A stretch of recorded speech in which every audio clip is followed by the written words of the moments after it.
Hello students, myself Ranjana Mishra, Department of Psychology, Marwari College, Ranchi. Good morning students. आज हम लोग psychological disorder chapter 4 में CPQ के अंतर्गत इस चैप्टर का अध्ययन करेंगे। सबसे पहले हम लोग देखेंगे कि साइकोलॉजिकल डिसऑर्डर यानी मानसिक मनोवैज्ञानिक विकार से हम क्या समझते हैं। हम किसे मनोवैज्ञानिक विकार या रोग कहेंगे। ठीक है, मनोवैज्ञानिक विकार का शाब्दिक अर्थ क्या होता है? मन का विकार या मन का रोग। इसमें व्यक्ति किसी न किसी प्रकार के मानसिक समस्याओं से ग्रस्त होता है, मतलब मानसिक समस्याओं से वह परेशान रहता है, जैसे चिंतित रहना, असफलता और निराशा से ग्रस्त होना, क्रोध और विषाद से परेशान रहना तथा वास्तविकता का सामना करने से घबराना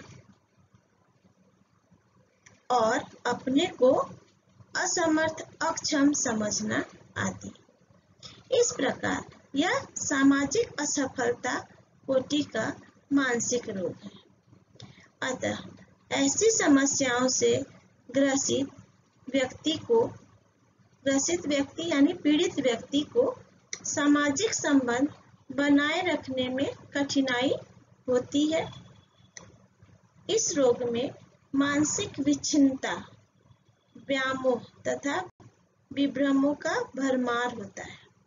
इनका सामाजिक अभियोजन यानी सोशल एडजस्टमेंट असफल होता है।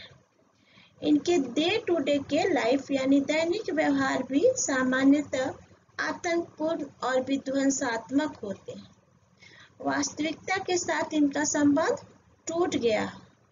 टूटा हुआ होता है। इस तरह के असामान्य व्यक्ति को साधारण बोलचाल की भाषा में मैड या सनकी कहकर संबोधित किया जाता है। इनके व्यवहार विचित्र, बेढंगा एवं संवेगात्मक रूप से अति तीव्र होते हैं। इनमें आत्मनियंत्रण की शक्ति समाप्त हो जाती है। इस प्रकार लैंडिस तथा वॉलस ने ऐसे मानसिक समस्याओं से ग्रस्त व्यक्ति को पूर्णतः समस्यामूलक माना है। यह दूसरों के लिए अधिक दुखदायी तथा समस्याओं का सृजन करने वाला होता है।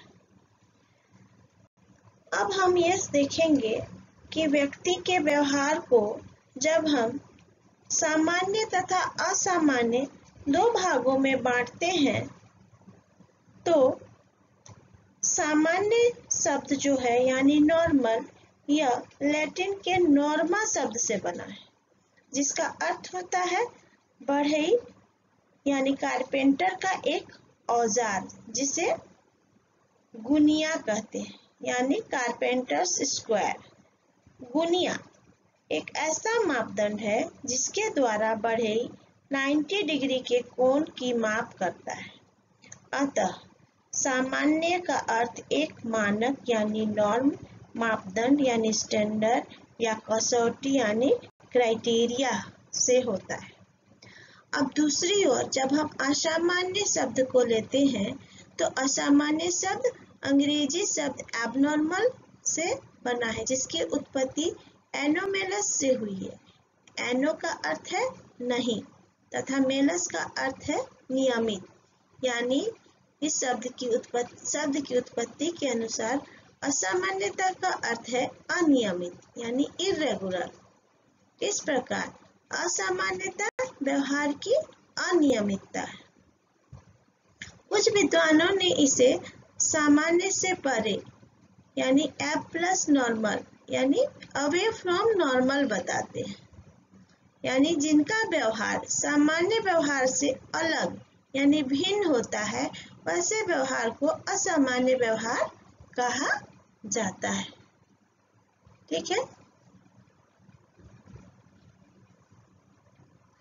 In English, Psychological disorders are conditions characterized by abnormal thought, feelings, and behaviors. Although challenging, it is essential for psychologists and mental health professionals to agree on what experiences and actions constitute the presence of a psychological disorder. Inner experiences and behaviors that are atypical or violate social norms would signify the presence of a disorder. However, each of these criteria alone is inadequate. It is generally accepted that a psychological disorder is defined by significant disturbance in thought, feeling, and behaviors. This disturbance must reflect some kind of dysfunction, that is biological, psychological, or developmental, must cause significant impairment in one's life, and must not reflect culturally expected reaction to certain life event. Okay.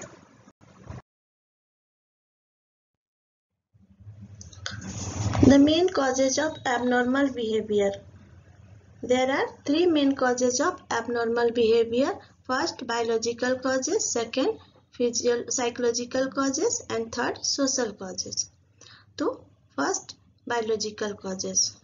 Biological factors influence us all aspects of our behavior. A wide range of biological factors such as faulty genes, endocrine imbalance, malnutrition, injuries, and other conditions may interfere with normal development and functioning of the human body. These factors may be potential causes of abnormal behavior. According to the model, abnormal behavior has a biochemical or physiological basis.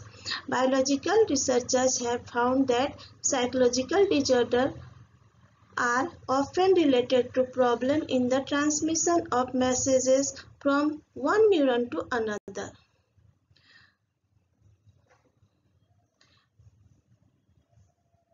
Synapse separated one neuron from the next, and the message must move across that space.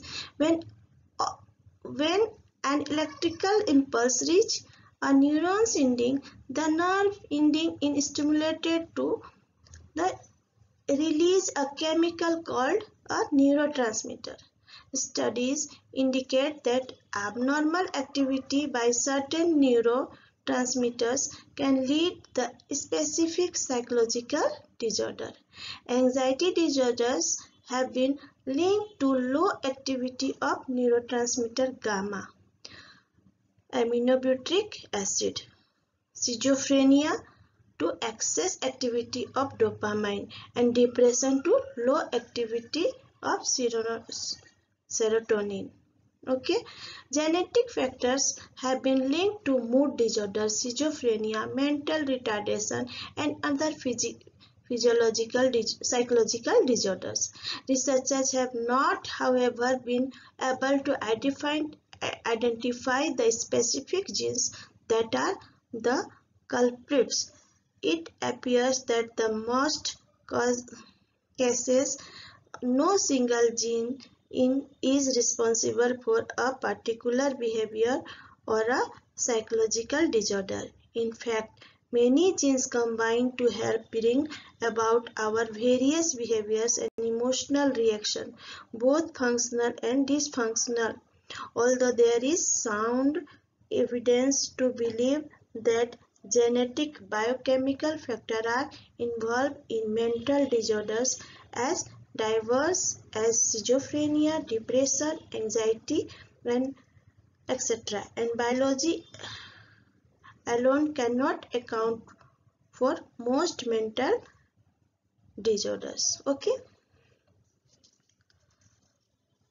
असामान्य व्यवहार के कारण। असामान्य व्यवहार के कारणों को अध्ययन की सुविधा के लिए हम 3 भागों में बांट सकते हैं: जैविक कारण, मनोवैज्ञानिक कारण और सामाजिक सांस्कृतिक कारण। तो सबसे पहले हम लोग जैविक कारण को देखेंगे। जैविक कारण व्यक्ति के अंदर जो कारक जन्म से मौजूद होते हैं या जन्म से पहले से ही मौजूद होते हैं, उन्हें जैविक कारक कहा जाता है। हिप्पोक्रेट्स ने यह विचार रखा था कि असामान्य व्यवहार की उत्पत्ति में प्राणी की शारीरिक स्थिति यानी शारीरिक दशा महत्वपूर्ण होती है। जैविक कारकों में प्रमुख हैं आनुवंशिकता, शरीर गठन, अंतःस्रावी ग्रंथियां तथा तंत्रिका तंत्र एवं मस्तिष्क। तो अगर हम आनुवंशिकता की बात करें यानी हेरिडिटी की बात करें, तो सबसे पहले हम यह समझे कि हेरिडिटी क्या हुआ। तो हेरिडिटी एक पीढ़ी से दूसरी पीढ़ी तक दैहिक तथा मानसिक विशेषताओं का जो वहन होता है, संचरण होता है, उसे वह आनुवंशिकता कहलाती है। इसके अंतर्गत व्यक्तित्व, बुद्धि, लंबाई, शारीरिक गठन, मोटापा, त्वचा, रंग आदि जो गुण अपने माता पिता से व्यक्ति प्राप्त करता है, वह आनुवंशिकता होती है। असामान्य व्यवहार की उत्पत्ति में मनोवैज्ञानिकों ने इसी आनुवंशिकता को महत्वपूर्ण बतलाया है। उनके अनुसार कि अगर आनुवंशिकता में दोषपूर्ण जीन्स तथा गुणसूत्र एक पीढ़ी से दूसरी पीढ़ी में आते हैं, तो यह असामान्यता के प्रमुख कारक होते हैं। असामान्य व्यवहार आनुवंशिकता की ही देन है। कॉलमैन के अनुसार हमारे 60% मानसिक विकृतियां आनुवंशिकता के कारण ही होती है। दूसरा है शरीर गठन। शरीर गठन की जब हम बात करते हैं तो शरीर गठन का संबंध भी असामान्य व्यवहार से है। इसका सबसे पहले वैज्ञानिक प्रयास शेल्डन ने किया था। शेल्डन ने क्या बतलाया था? एंडोमॉर्फिक, मेसोमॉर्फिक और एक्टोमॉर्फिक 3 तरह के शारीरिक प्रकार बतलाए थे, शारीरिक गठन बतलाए थे। इसमें एंडोमॉर्फिक जो रहते हैं वो भावुक और आनंदजीवी व्यक्ति होते हैं, जिनमें उत्साह, विषाद, मनोविकृति यानी मैनिक डिप्रेसिव साइकोसिस होने की संभावना अधिक होती है। उसी तरह मेसोमॉर्फिक जो होते हैं वो मजबूत और गठीले शरीर वाले होते हैं। उनमें आक्रामकता, अपराध तथा समाज विरोधी होने की प्रवृत्ति अधिक होती है। इसी तरह उन्होंने एक्टोमॉर्फिक जो बतलाया, वे दुबले पतले कमजोर शरीर वाले व्यक्ति होते हैं। इनमें मनोविदालिता, चिंता, मनस्नायु विकृति एवं आंत के घाव आदि होने की संभावना अधिक होती है। अब हम आगे बढ़े तो अंतःस्रावी यानी ग्रंथियां यानी इंडोक्राइन ग्लैंड्स की बात करें तो असामान्य व्यवहार की उत्पत्ति में अंतःस्रावी ग्रंथियों का भी महत्वपूर्ण योगदान होता है। अंतःस्रावी ग्रंथियों से जो स्राव निकलते हैं, जो सिक्रेशन होती है, उन्हें क्या कहते हैं? उन्हें हार्मोन्स कहते हैं। ये हार्मोन्स खून में मिलकर व्यक्तित्व के विकास और व्यवहार पर प्रभाव डालते हैं। इनमें प्रमुख ग्रंथियां हैं pituitary gland, thyroid gland, parathyroid gland. Pituitary ग्रंथि से निकलने वाले पिट्यूटरी ग्रंथि से जो हार्मोन्स निकलते हैं वो शारीरिक विकास में महत्वपूर्ण प्रभाव डालते हैं। उसी तरह थायराइड ग्लैंड से निकलने वाले जो थायरॉक्सिन हार्मोन्स होते हैं, इनका संबंध मस्तिष्क के हाइपोथैलेमिक केंद्रों से होता है। यह संवेगात्मक व्यवहार को प्रभावित करते हैं। इसके अत्यधिक क्रियाशीलता से व्यक्ति में तनाव, अधीरता, चिड़चिड़ापन, अनिद्रा, चिंता आदि उत्पन्न हो जाती है। और पैराथायराइड ग्लैंड जो इसके पास ही रहता है, यानी थायराइड ग्लैंड के पास ही पैराथायराइड ग्लैंड पाया जाता है। इसके हार्मोन्स को पैराथार्मोन कहते हैं, जो शरीर में कैल्शियम और फास्फेट के संतुलन को नियंत्रित करता है। इसके कम स्राव से रक्त पेशीय कार्यों में असामान्यता आ जाती है, शरीर की हड्डियां कमजोर हो जाती है, दांत गिरने लगते हैं। जबकि दूसरी तरफ इसके अधिक स्राव होने पर व्यक्ति की अभिरुचि किसी भी कार्य में धीरे धीरे कम होते जाती है। अगला आता है पेंक्रियाज। यह पेट के निचले भाग में एड्रिनल के पास पाया जाता है। इससे इंसुलिन का स्राव होता है। इंसुलिन की कमी से क्या होती है? डायबिटीज नामक बीमारी होती है। इंसुलिन की कम मात्रा से ऊर्जा का स्तर भी कम हो जाता है। तंत्रिका तंत्र एवं मस्तिष्क भी असामान्य व्यवहार को प्रभावित करते हैं। मस्तिष्क की दैहिक क्षति जो होती है उससे भी व्यक्ति के व्यवहार में परिवर्तन आता है। कई तरह की मानसिक बीमारियां आ जाती हैं, उनमें व्यक्तित्व विक्षोभ उत्पन्न हो जाता है।